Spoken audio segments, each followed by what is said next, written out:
বন্ধুরা, তো এই দেখুন আমি আপনাদের সঙ্গে একটা টিপস শেয়ার করছি। আপনারা পুরনো সিনথেটিক শাড়ি কেউ বাদ দেবেন না যদি আপনাদের থাকে।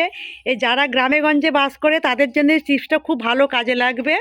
তো গ্রামে গঞ্জে তো মানুষজনের গাছ ফাছ থাকে, তো গাছে পাতা পাতা পড়ে থাকে। আমাদের বাড়িতে এই যে অনেক রকমের সব গাছ আছে, জামরুল গাছ, পেয়ারা গাছ, তো সেই পাতা সব পড়েছে। পাশের বাড়ি একদিন পিসিকে বলেছি নিয়ে যেতে, উনি কি সুন্দর দেখুন একটা বস্তা বানিয়েছে, সিনথেটিক শাড়ি জুড়ে বস্তাটা বানিয়েছে।